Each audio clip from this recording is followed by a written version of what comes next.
Friends, welcome to my YouTube channel. आज के इस वीडियो में हम नीट का क्वेश्चन सॉल्व कर रहे हैं। तो क्वेश्चन इस तरह से है, a 0.5 kg ball moving with a speed of 12 meter per second strikes a hard wall at an angle of the 30 degree with wall. It is reflected with the same speed and at the same angle. If the ball is in contact with the wall for 0.25 seconds, the average force acting on the ball is dash dash। और यहाँ पे चार options दिए हैं, तो average force हमें find करना है। तो इस क्वेश्चन में दिया है कि रिजिड वॉल है कुछ इस तरह से, रिजिड वॉल, ठीक है, एंड एक ऑब्जेक्ट है जिसका मास है 0.5 kg। एक बॉल है उसका मास है 0.5 kg, ठीक है। फिलहाल हम इसे यम ले लेते हैं एंड ये 12 मीटर पर सेकेंड से वॉल की तरफ जा रही है, वॉल की तरफ, एंड उसकी जो स्पीड है ये वो वॉल के साथ 30 डिग्री एंगल करती है। मतलब ये इस तरफ जा रहा है इसे वॉल, एंड इसने वॉल के साथ इसकी जो स्पीड है यू समझो, इस तरफ है यू, ठीक है, यू स्पीड वो इस तरफ है, उसने वॉल के साथ 30 डिग्री एंगल किया है, 30 डिग्री, ठीक है। एंड कहा है कि आफ्टर स्ट्राइकिंग द वॉल ये सेम स्पीड से रिफ्लेक्ट हुआ है और सेम एंगल से रिफ्लेक्ट हुआ है। मतलब यहाँ पे 30 डिग्री एंगल किया है, तो इस तरफ भी वॉल के साथ आफ्टर रिफ्लेक्शन 30 डिग्री ही एंगल किया है, एंड उसी स्पीड से वो रिफ्लेक्ट हुआ है। मतलब यू स्पीड से यहाँ मूव कर रहा है, मतलब 12 मीटर पर सेकेंड से, तो इस तरफ भी 12 मीटर पर सेकेंड से, तो यहाँ पे मैं इसे यू ही कंसिडर करूँगा फिलहाल, ठीक है। तो एंड जब ये स्ट्राइक हो रहा था तो वॉल को जब टच किया था तो वॉल के साथ कॉन्टैक्ट में वो 0.25 सेकेंड्स के लिए कॉन्टैक्ट में था, ठीक है। तो टाइम भी दिया है, मास दिया है, स्पीड दी है, उसकी एंगल दिया है, और इतने टाइम के लिए कांटेक्ट में था, तो वहां पे हमें फोर्स फाइंड करना है कि कितना फोर्स एक्ट हुआ है वॉल के ऊपर उस बॉल की वजह से, ठीक है।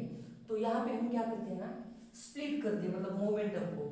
अगर वेलोसिटी इस तरफ है तो मोमेंटम इस तरफ ही होगा, तो इसे horizontal component and vertical component में हम इसे स्प्लिट कर दिए। तो ये अगर एक्स एक्सिस ले लिया हमने, तो ये वाई एक्सिस समझो, ये वॉल के ऊपर, तो वॉल के साथ 30 डिग्री किया है, तो एक्स एक्सिस के साथ 60 हो जाएगा, ऊपर से 30 है तो ये इधर से 60 हो जाएगा, 30 + 60 90, ठीक है। तो अल्टरनेट एंगल, इस 60 का अल्टरनेट एंगल यहाँ पे आएगा, तो वो होगा 60 डिग्री, ठीक है, ऐसे अल्टरनेट एंगल, ठीक है। तो ये 60 डिग्री। अब देखो मोमेंटम एम यू इस तरफ है, तो उसका हॉरिजॉन्टल कंपोनेंट क्या होगा 60 डिग्री एंगल पे, तो वो होगा m you cos 60, M you cos 60, M you cos 60 degree, ठीक है, इस तरफ कंपोनेंट। एंड अभी ये स्प्लिटिंग होगी, अभी यहाँ पे देखते हैं, इस तरफ जब आ रहा है तो इसे हम स्प्लिट करेंगे ऐसे, एक इस तरफ कंपोनेंट, एक डाउनवर्ड कंपोनेंट, ठीक है।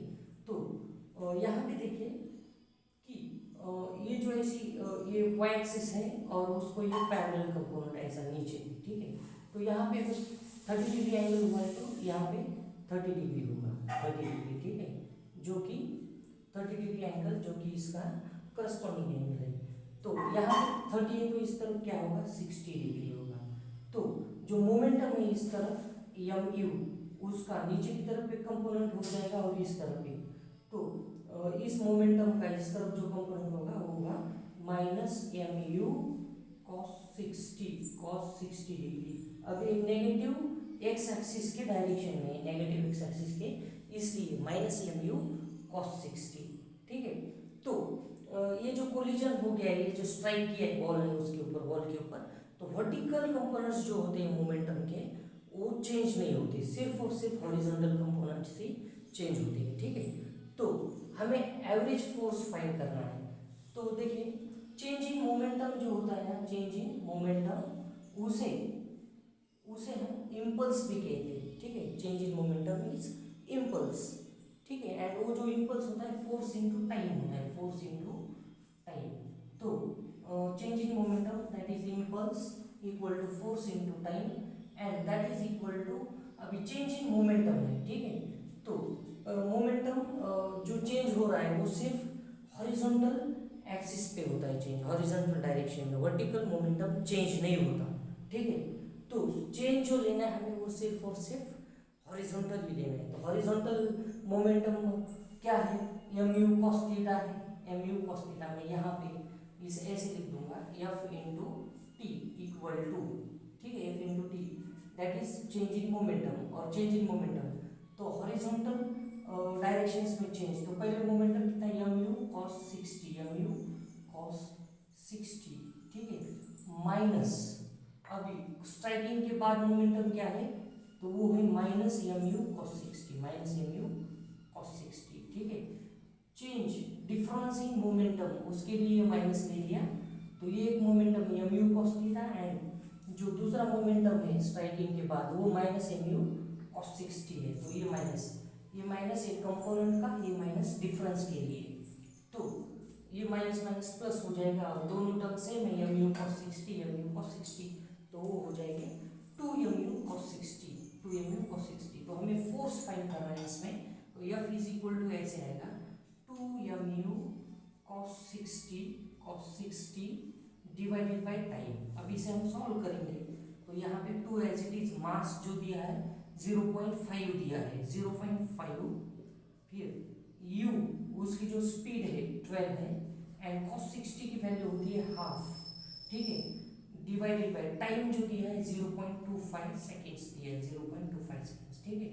तो 0.5 मतलब हाफ, 0.5 मतलब हाफ, और ये हाफ और हाफ 1/4, मतलब हाफ मल्टीप्लाई हाफ, वो हो जाएगा 1/4 एंड 1/4 होता है 0.25, मतलब ये दोनों मिलके इसको कैंसिल करेंगे, तो रहेगा 2 इंटू 12, सो 12 टू 24 न्यूटन, ठीक है। तो यहाँ पे जो फोर्स हमें मिला है वो है 24 न्यूटन। तो ऑप्शन नंबर ए जो है ये हमारा करेक्ट आंसर है, ठीक है।